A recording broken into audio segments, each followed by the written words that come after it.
Welcome, everybody. This is our official open house meeting for our seventh year of our academy. And so we started this back in 2019. It's hard to believe it's our seventh school year coming up. Things have expanded over the years. In the very beginning, it was just Maria Cabeza. You get to meet her in a moment, and myself. And we were getting started 6 months before COVID, at a time when people didn't really, well, they certainly didn't know what Zoom was, and this whole idea of how could online learning really happen was a big question in many of our minds, including myself. And we've been pleasantly surprised of just how wonderful this academy has been, how we've really managed to develop community.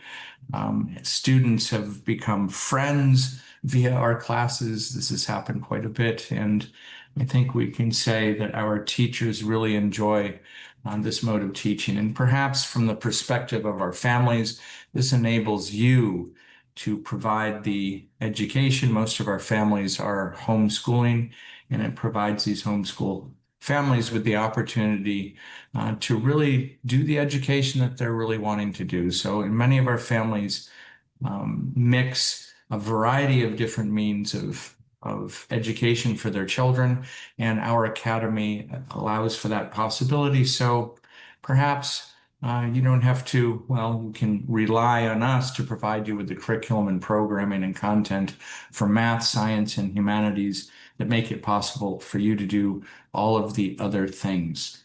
And so without getting into the full details now, we'll do this in a little bit. I'd like to go around the room here and have our academy people.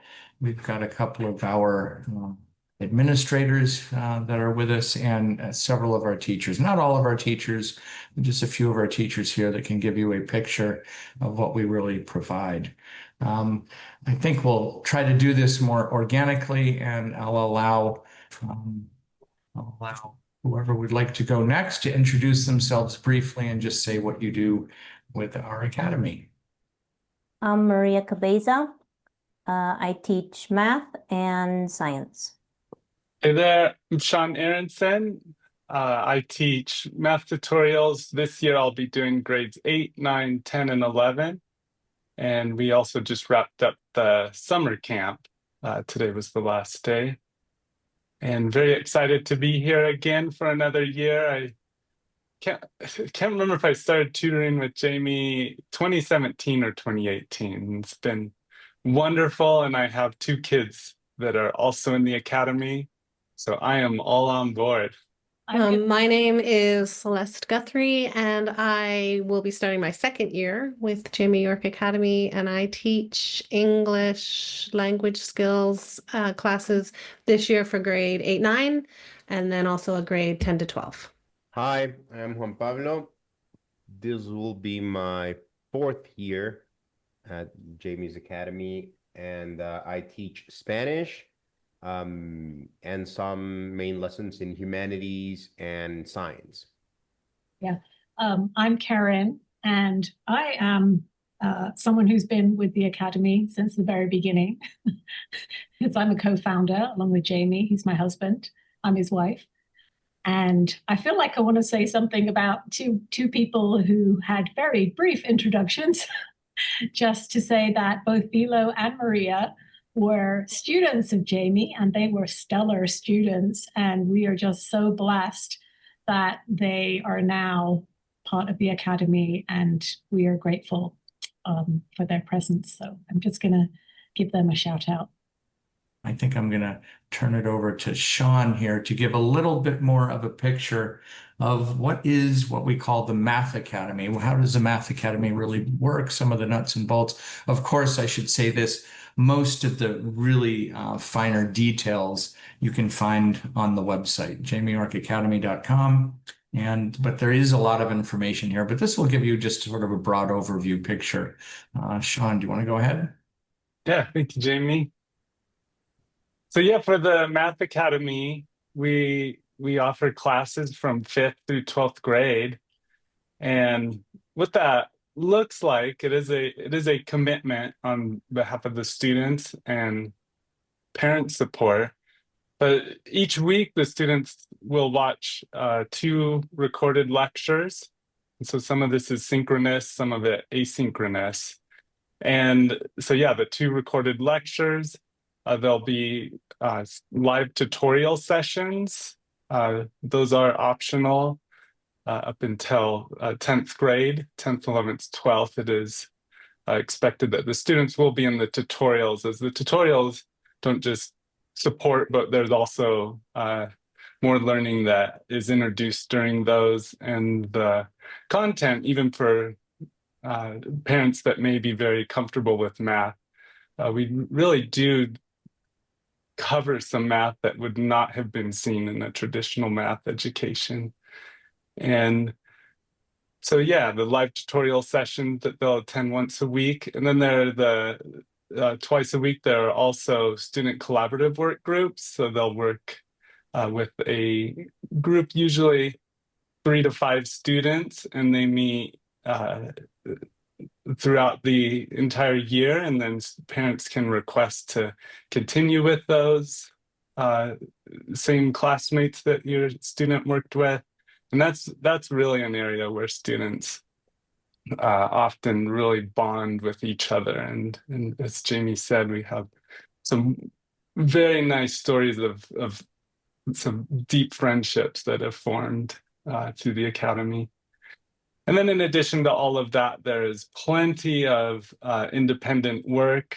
That is, how much of it is completed is kind of to the discretion of student and parent, and if needed, feedback from any of the teachers. And so, yeah, the Math Academy really is going to provide students with all the traditional math skills you'd expect and that would be needed to prepare students for college or whatever they pursue. But we're definitely unique in that there is so much of an emphasis on human connection with the teachers, with classmates, and working deeply with classmates on not just skills work, but problems that we really hope it gives students this sense of wonder in the world of math, and they really discover the deep human experience of using the mind, the playground of the mind in math. And I think that's all I would share to just give a broad summary. Thank you, Sean. I would like to underscore a little bit of what Sean said, and perhaps from my perspective, I think there are 2 great surprises that I've had in this online teaching. And for the most part, for me, that's math. I do a little bit of the science.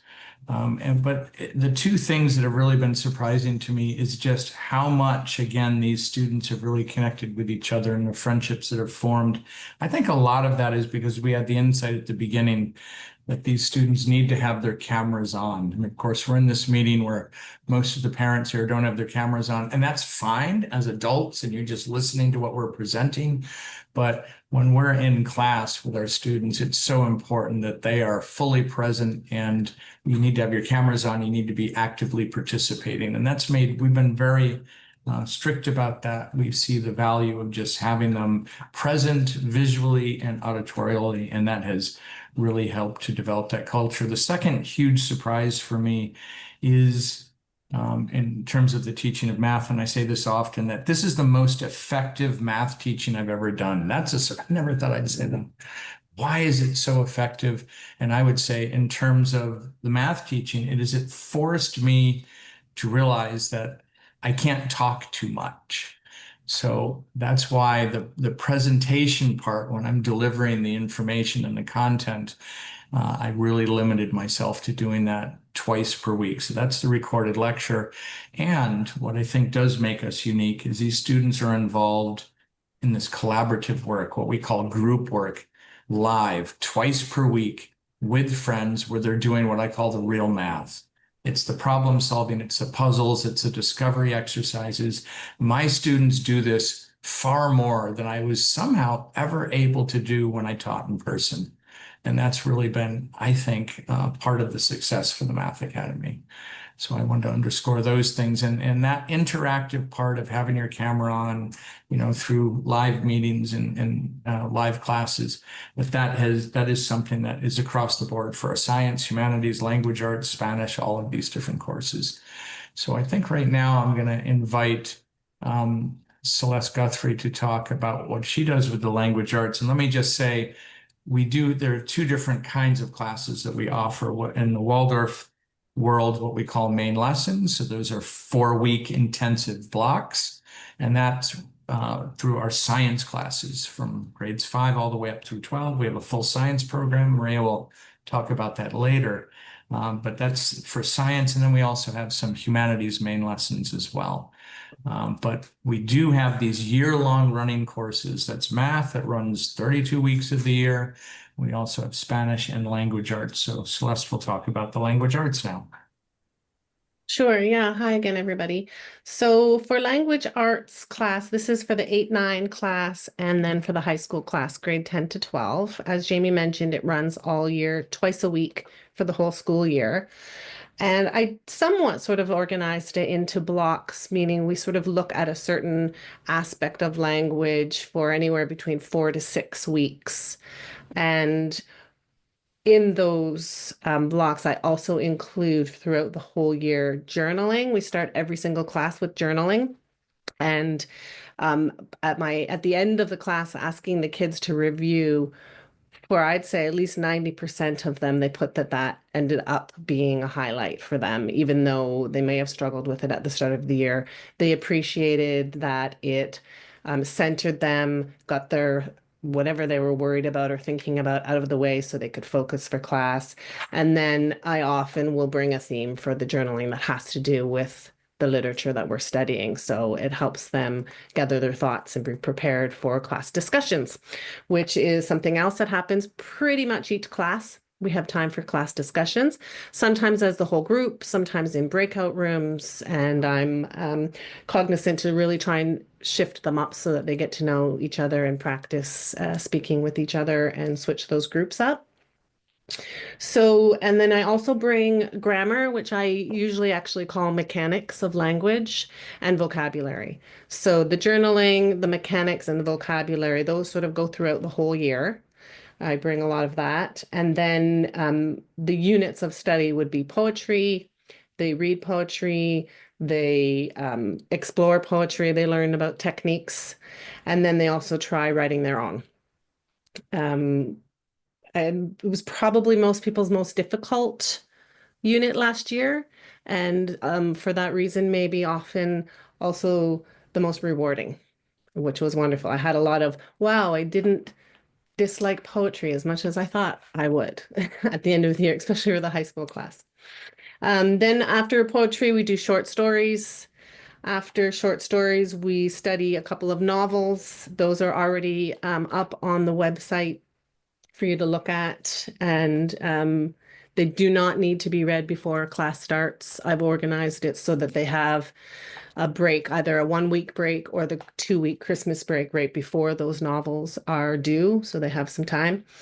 We also do a lot of public speaking, informal public speaking, and more formal presentations. Critical thinking and reasoning was a big hit last year, and at the end of that unit, we did some debating, which was also really successful and really fun for everybody. We are going to study biographies or memoirs this year as well. Of course, I teach them how to write essays, at first short essays, and then later in the year, a longer 5-paragraph essay or 2 this year, actually. And the year ends with an independent study, which I guide them to help them choose some topic that has something to do with language. And on their own, I definitely give them a week by week. Here's what you should be doing each week. Let me know, keep me in the loop. Let me know what you're doing each week. And then they have something they hand in to me and they present to the class. And those were really wonderful. We had kids that did the evolution of slang. We had kids that wanted to write certain kind of poetry. I had children that joined the class late and didn't get to do short stories, so they did that on their own. Quite a few of the high school kids wrote short stories for that independent project. Did some had a girl do some songwriting. That was enjoyable for me too. I actually really learned a lot during that section. So that was a lot, but that was the whole year. That's what we do. And as Jamie and others have mentioned, we really do get to know each other. I read their journals, so I actually quite get to know them. And they have a lot of time to have class discussion and get to know each other. So really enjoyable and enriching. Thank you, Celeste. I'll also point out that we have a second language arts teacher that will be joining this year. All of our teachers are actually quite experienced, and Catherine Loveday, who is based out of Hawaii, will be our second language arts teacher this year. So I'd like to now turn it over to Maria Cabeza. Maria has been a cornerstone of our math teaching since the beginning and has now, I think, going into her third year of teaching sciences for us as well. So Maria is going to give a little bit of a picture of how our science program works and in particular the main lessons that involves. Okay, yeah. So, well, first I should say that in terms of math, this year I'm doing 5th grade, 6th grade, and 7th grade tutorials, and then Sean is doing the higher grades. So we have a full middle and high school science curriculum. And then we have one 5th grade science class as well. So for 5th grade, we have botany. For 6th grade, I think Juan Pablo teaches all of them, geology, astronomy, and physics. Yeah. 7th grade, I teach ecology. I teach chemistry. Juan Pablo teaches physics. Is that it? I think that's it. 8th grade, I teach chemistry. Jamie teaches physics. And then 9th grade, the biology and chemistry classes are taught by a Dutch Waldorf teacher called Nick. He's really good. He has 15 years of experience at a Dutch Waldorf school over there. And Jamie teaches one of the high school physics classes, and then I teach 3 of them with some recorded lectures done by some other mathematicians, Mick Falari and Matthew Messner. So the main lesson blocks, and all the science classes are main lesson blocks. So they're usually almost always 4 weeks long. We meet live through Zoom Mondays, Tuesdays, Wednesdays, and Thursdays for around 1 hour. And then on Fridays, the students meet together to do some type of group work assignment, similar to the math, but this time science. Let's see what else. Jamie, anything else? No, I think you covered actually quite a bit of that. Of course, once again, and I'll say this for the sciences in the high school, and it actually applies to the humanities in high school. These are all main lessons. Again, 4-week intensive blocks. And those blocks for high school are offered on an every other year basis. This allows students to have experiences with perhaps students that are a little bit older, a little bit younger than them, and we feel that that's quite valuable. Also, slightly larger classes in that way. I think the largest main lessons we have are probably mid-20s, but these main lessons on an every other year basis, you can look at the schedule, and I'll talk about that a little bit later about how the scheduling works. But you have to look at things fairly detailed to know which courses are offered. I'll show you that later. But right now I want to turn it over to our master teacher of just about everything, Juan Pablo Barrias.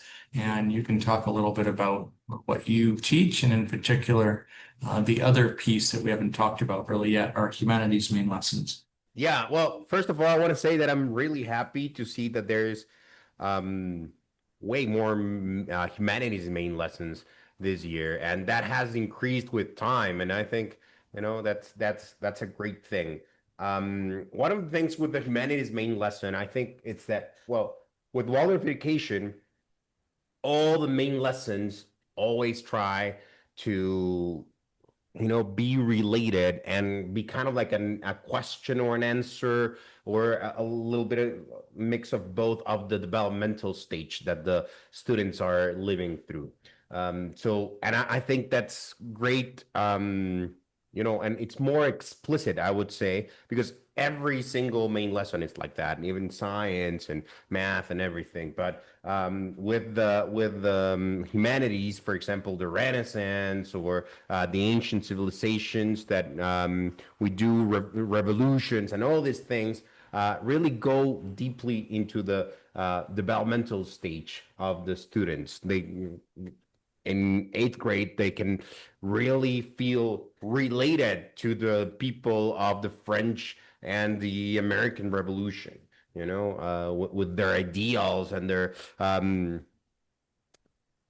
of like hopes of making a change and everything. And they can also see how this processes, for example, that were really abrupt and even violent, they can see the consequences of that also. So they can, get related with the feeling, but at the same time, instead of just putting a mirror in front of them, well, we can actually look at the characters in history.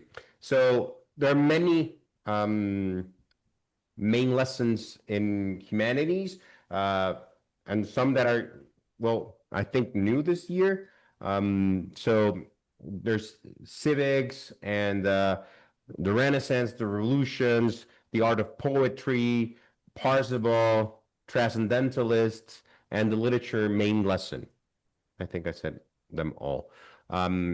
It's a very interesting and I think curriculum for humanities.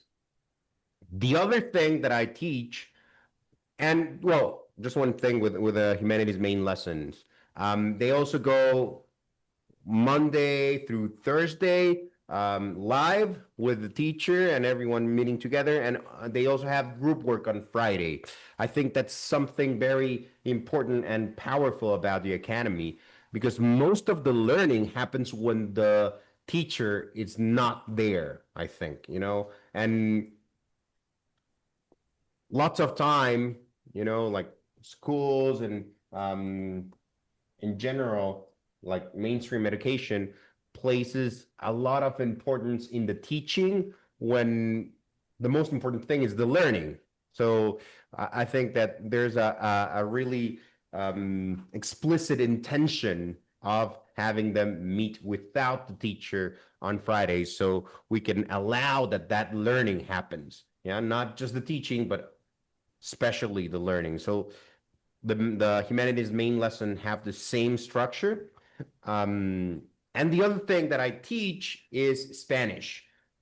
So we have 2 levels in Spanish. We have beginners and then we have intermediate advanced all together. They are split, well, first by level, and then also we have middle school Spanish and high school Spanish.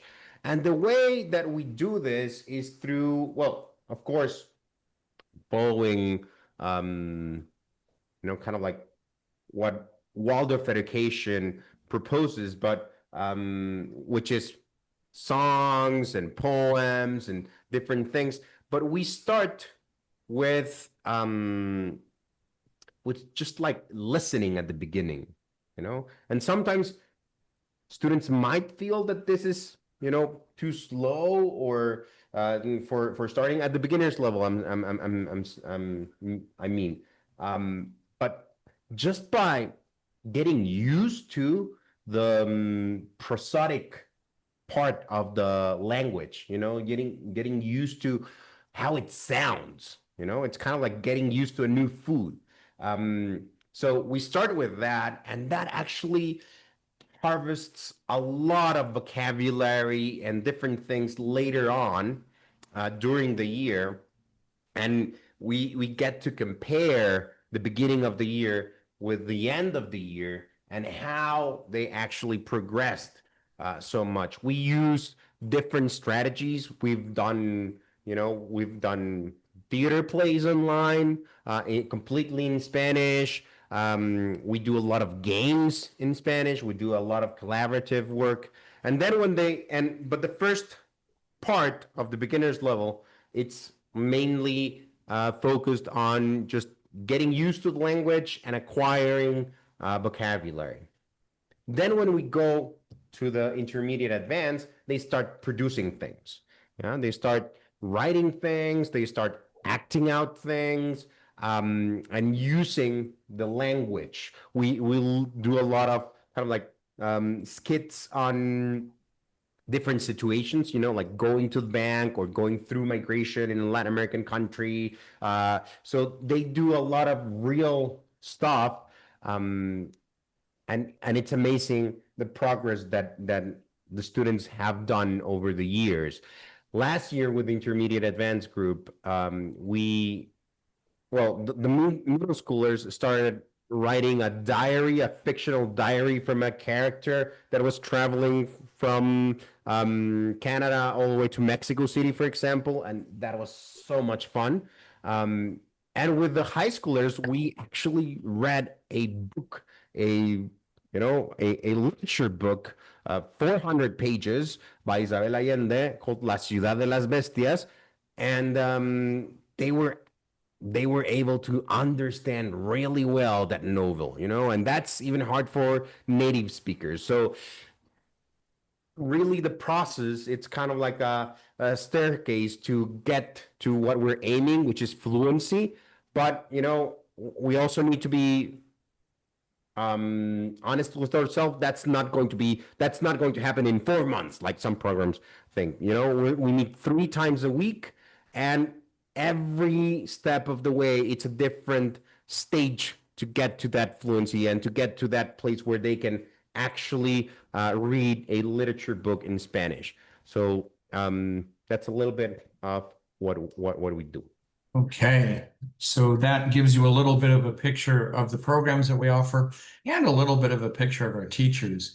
And I don't know, the thought that comes to my mind after listening to everybody is just the enthusiasm that our teachers have for what they do. We've got fabulous teachers. I feel very proud of that and very confident in what we have to offer.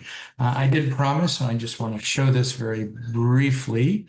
And that is, hold on, I want to show you the website and in particular the calendar and how to access that, because I know sometimes that's a question. So if you come here to our website, this is just the home page of our academy, kind of hover over this right there, and then what you see by hovering is this, what I guess is called a mega menu. And if you click on calendars right there, you will see the various calendars that we have. And in particular, this is the main lesson calendar. And then we see here the daily schedule. And then this one, especially if you're in high school, this will be an important overview of how all the main lessons fit together over that multi-year. Again, the main lessons are offered on an every other year basis. And so here you have a quick visual representation. You can kind of tell the various grades. Each grade has a column. The purple courses are our humanities courses. You have in yellow, those are our science main lessons. And the green are the math main lessons. That's often a question. How does a math main lesson work? You don't sign up for that separately. That's integrated into the Math Academy. You don't have to think about that so much. And so that gives you a picture at a glance of how that schedule works. I did want to emphasize also that these are not all of our teachers, in particular with humanities. Juan Pablo does teach, as he said, a couple of those humanities blocks, a few of them, and Celeste Guthrie will be teaching one this year. And we also have David Sloan and David Barham, who are 2 very experienced Waldorf high school humanities teachers. We really feel blessed to have all these teachers with us. So thank you everybody for joining us. Thank you especially to our teachers for all that you do to make it possible for us to provide meaningful education to our wonderful families, and wishing everybody a fabulous year coming up, fabulous school year. Bye for now.